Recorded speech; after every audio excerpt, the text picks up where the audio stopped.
Hey everybody, this is Kim Nishizaki with Hugs, Hope, Understanding, Grace, and Service. I'm about to post the February huddle with Brittany Fiore. She's a single mom, been doing real estate for years. Christine Olson, who has also been a mom, selling real estate for many years. And a dad, Troy Nishizaki, with two young children and a multi-income family. All of them will be talking about work-life balance. Is there work-life balance? We're about to answer that question, so I hope you'll join us, listen in, and maybe it's something that'll inspire you. Guys, take it from here, okay? Work-life balance has changed over my career. I've been a realtor for 20 years, and this was my second career. I was in the corporate world for my first career, and when my second son was born, I just took a long leave of absence and then got my real estate license when he was 5 years old. And of course, I chose real estate because it provided flexibility. And it does provide everyone with flexibility, but it also is a nonstop 24/7 business. Um, in the beginning of my career, I was balancing young children with work, which is not easy. And it is my perspective that KW doesn't have enough women to role model what that may look like and options that we may have. So it's easy as a realtor to always feel defeated or overwhelmed, or I'm supposed to be doing something else and feel like a failure at what we should be doing. And then as time evolved, it became caring for parents. You know, I was a sandwich generation and I had younger children and aging parents. And during my career as a realtor, I lost both my mom and dad. And so I've been through that phase as well. And now I'm coming out on the other side with adult children and but still an active family and traveling more, and I'm involved in our board of realtors and our ALC and juggling all that. So that's a different perspective of balancing work life and volunteering, so to speak, in my industry. And that's how work life has evolved for me over the years. Brittany? Yeah, Brittany, what does it mean personally to you, and how has it evolved over the years that you've been a working mom? I'm pretty analytical, and so when you say balance, all I see is a scale, and that means it's even on both sides, or else it doesn't balance. So um, I don't I don't think of work-life balance in those terms. I think of it as life work rhythm, and in a rhythm, some things are stronger, and then some things are softer, and sometimes they speed up and sometimes they slow down.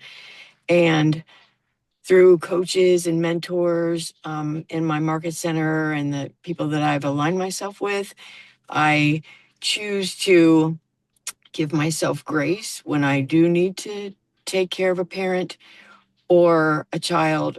And then I make up the work on a Saturday or an evening or whatever. So for me, it's looking at it as a rhythm, no guilt, or condemnation, just like a river that flows, and that gives me peace and hope to meet my goals and work my business the way I need to for my family. Thank you. That's great, Brittany. And Troy, we're talking about what does work-life balance mean to you personally, and has that definition changed over time? And Troy's a little younger, so he'll come from a different perspective. Are you there? I am glad to Thanks. be here. I know see quite a few people on the call. Grateful to meet you. I am Kim's son, um, and I currently work for a company in Deerfield Beach, Florida, JM Family Enterprises. Um, in our on our Toyota side of the business. Um, but yeah, I mean, work-life balance for me right now is, balancing being a parent of two young kids, while trying to keep up with, I'd say the demands of what everyone deals with in the workplace. And, I would say it's a battle to be present. And so, one of the things that I set out to do this at the beginning of this year was, to develop habits that would, focus on being present. Because at the end of the day, work-life balance is never going to be perfect from a time frame perspective. You're going to have late days that you're working. You're going to have clients that you need to support, and not always going to fit within that perfect box of being home exactly at 5. And so, what we've done, my wife and I, especially around being present, is, we put the phones down when we're home, right? And so the computer, the iPad, for a certain amount of time when we're with, kind of our two daughters, um, especially around, bedtime and getting them to sleep is, focused and solely kind of surrounded around them, right? Whatever excuse there might be, we kind of throw it out the window and say, hey, we need to be fully present. And so, for me, developing habits that work, right? It works different for everybody um, are important, right? And so in a I would say generation and time frame where attention is a commodity, and we're always being our attention is always being pulled in 100 different directions. That's what we found has worked for us is just trying to learn and get better, right? It's not perfect, but just trying to learn and get better at being present when we can. And they do it well, by the way. I'm on the front row watching. So, what are the biggest challenges you face in actually maintaining that balance? I love what all of you have said it means to you. Now tell me, what are your biggest challenges? And you shared some of the challenges, but go ahead, Brittany. My biggest challenges are lead follow-up, the same being present with family. And given my age, technology is a huge challenge for me. So there's so many, things, video technology. I mean, just that's a huge, huge challenge for me. Mm. So, but it's exciting to be able to learn something new. And I don't know if you want us to save our, our what we do about it to the next question. Would Save that that be for the next question. okay? What Okay. your plan? So, Christine, what are your biggest challenges? Why, in fact, Christine, you were the one who said, I'd really like to talk about this. So tell me why it's so heavy on your heart. In my first career in corporate world, I worked for Procter and Gamble, and I would go to national meetings and there would be women support groups. And I remember women getting up on stage, and these were women that were moving up managerial as I was on that track.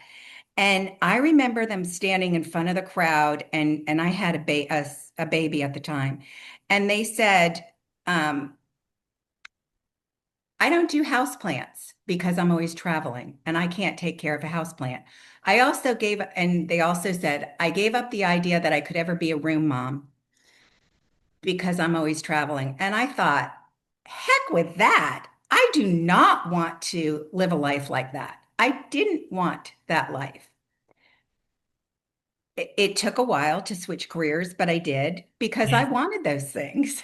I wanted to be present for my children. Um, Now, given that, I came into Keller Williams, and I've been here 18 years with KW. I've been a realtor for 20 years, but I've been with KW for a long time. And in my opinion, there are not enough women role models that discuss what it's like to have young children. Um, Balancing children and balancing your parents, caring for them and being a mom and a wife. And it's hard. It's hard. And my biggest challenge would probably be over the years, time management and setting expectations between not only my clients, but my family and friends about what I need to do when. Because that balance, that scale isn't always balanced. It's like a teeter-totter. Sometimes your business has to take precedent. But when you set the expectations with the people that are surrounding you, whether it's your clients or your family or friends, um, that helps tremendously. Because most people understand that we're humans and we live a life and we have family and we need downtime to renew our energy and live a life worth living. Um, and for those people that don't understand that, you know what? It's okay to say goodbye to those clients. Life will continue on, your business will continue on, and do what's best for you. Awesome. And when I first got into real estate, it was hard to say no. It was hard to set the expectation. It was hard. And in the next question, Kim, I'll answer some of the tricks Well, that, let's hold on to that, okay? yes, I'll answer those. What's helped me. Okay, so I'm going to let Troy add to this, and Troy has another perspective as a realtor. He was raised with as the son of a realtor, so he got to watch this real time. Not only is he living, balanced with, he and his wife both work and have two children. So I'm going to let you add to this, and you can tell us what it was like being the son of a realtor. Yeah, sure. I mean, I think in some ways, right, you guys are always on, right? At the end of the day, yeah, obviously real estate is a lot more than sales, but in any given sales role, you guys are always on, right? Your phone, there's not a time period where your phone just kind of shuts off, right? And so, growing up with that, like I would say alternate opinion to how, that might be perceived as like, you're always working, but, I always had, a mother who was home and who was always around, right? And so whether, I was running around to houses with her or going to, open houses or what have you, you had family present. And so that in and of itself is a blessing, right? And I'm learning the value of that now, I would say more on the corporate side of the world, where I'm in, 5 days a week. And so, again, time is a commodity. And so something, that I'm learning as a parent is what I would say is that blessing of time, and that when you get it, you have to maximize the value of it. But, one of my good mentors at the company that I work for said, he stole this, but it was a great analogy, right? That life is kind of like a game of, you could call it spinning plates, but it's also kind of a game um, of balls, right? Some of the balls are glass balls and some are rubber, right? And so you have to somehow keep the balls in the air, right? But you always have the risk of dropping one. And the ones that you can't drop are the glass ones. And so when you think about life, and I would say what others are sharing, right? Work is a rubber ball. You can drop it. It's going to bounce. There's always tomorrow. The problems that we're dealing with today, will be there when you walk into the office or to that next client tomorrow. But the glass balls are family. It's your children. It's the things that matter to you. It's, your values, you wanting to live a fulfilled life, right? It's who you are as a person, right? Those are the glass balls that you don't want to drop. And so the biggest challenge is, at least I would say maybe it's twofold, right? That I witnessed, my mom do as a realtor, with a child, and then also now as I'm learning as a newer parent, is, you know, prioritization is hard. It's always going to be hard. But taking a step back and pausing and determining kind of what are those things that I want to make, my glass balls, right? The things I don't want to break. And filtering it through that lens, can help kind of navigate some of those challenging times where um, fast pace and hard prioritization comes into play.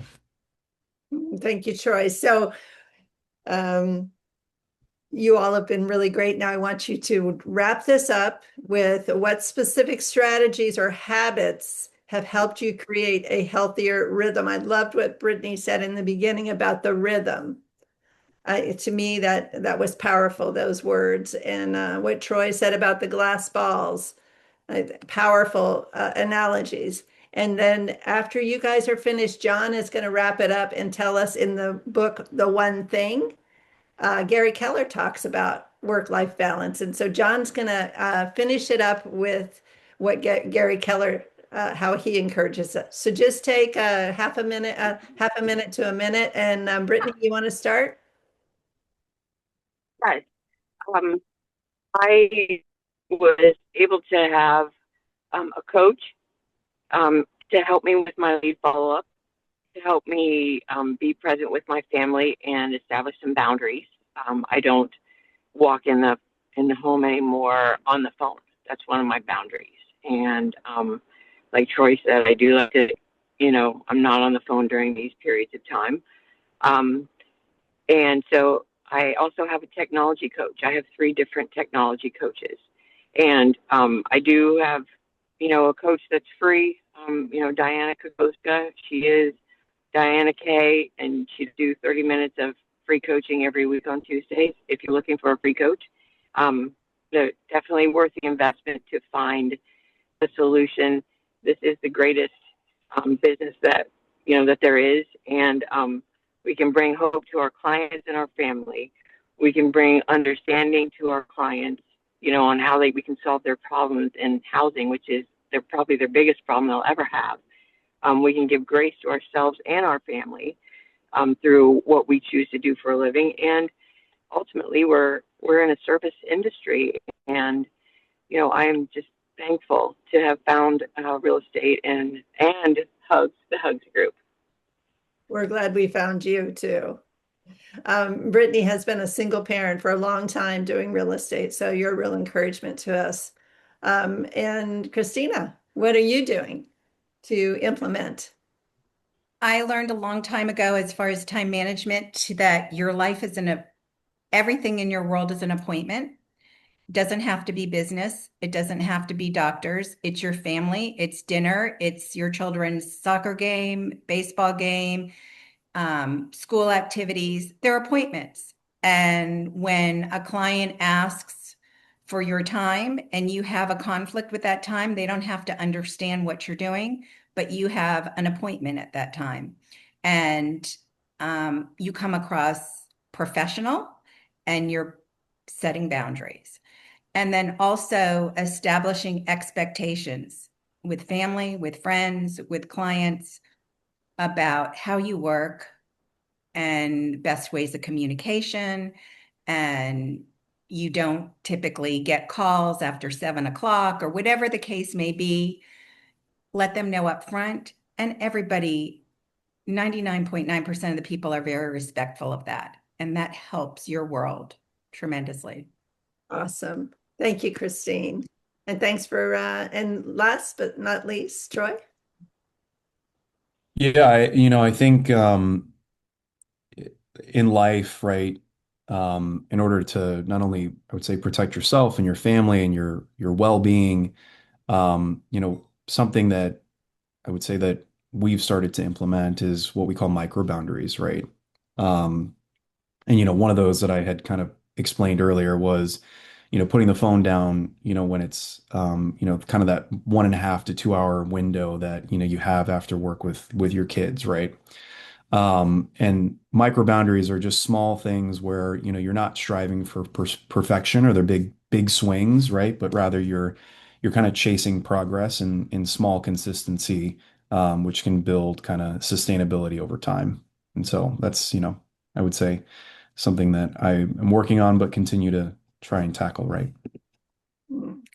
Thank you so much. Those are all such great ideas, and this is a good conversation. And now, last but certainly not least, John is going to join us and tell us what Gary Keller says about work-life balance. Well, Gary must have talked to our panelists because they're spot on. And it's a lot of things that I was going to point out from the book the different balls, right? Glass ball versus rubber ball. That's so important. The importance of prioritizing, because it's there's not work-life balance. It's counterbalancing constantly. And the analogies of ballerina on her toes when or his toes, they're always moving, and you're always counterbalancing based on the priority. And you know, the principles you all have shared with regards to prioritizing your time, setting boundaries, holding to the appointments or the commitments you make to your family, to your clients, the importance of being present when you're working, do the work you're supposed to do. And then when you're home, you can be home. And creating boundaries, do what you're supposed to do when you're supposed to do it, and continue to prioritize those things that are most important. And you'll have a counterbalanced life. Awesome. Okay, thank you for sharing, all of you. I think this has been very valuable time that you spent. So now back to something. I'm a little out of balance in my life when it comes to my grandchildren, and I probably intend to stay there. So that's the best part of life, right? Now back to the Hugs news and a call to action. I challenge you to become a part of our Hugs community. I think Lisa's been putting some stuff in the chat where you can find us and follow us, and please share it yourself. Become a hugger on your social media. I challenge you to bring the hug spirit into you. Follow us. I already said that. So looking ahead, oh, this is exciting. So looking ahead, next time we have the pleasure of having Melissa. I don't know if I can say her name. Salguero, can you say it for me? That's, you Barbara? You said it just right, Salguero. Salguero. And you stay right there, Barbara, because I want to, this is Barbara's daughter. She's a Grammy Music Educator Award winner and Barbara's daughter. But I want to also mention a congratulations to Barbara, who is our 2026 Hugs Award recipient and culture ambassador. So just take a minute and, we'll see you. She's well deserving. She's always there hugging on people all the time. And recently I see her out there doing flowers with some of the elderly people, which is really, really amazing. So to everybody heading to family reunion, have a blast. Bring us back some good information. So let's now, I hate to end this. It's been so good. Thank you so much, Christine, Brittany, and Troy. I think what you shared today was invaluable to all of us. So let's just take a minute to give yourself a hug, your right arm to your left arm to your right, and give it a squeeze. And let me just one more thing, thank all the people that every month help to put this whole thing together and support it. So thank you, and say goodbye. See you next time, third Friday every month.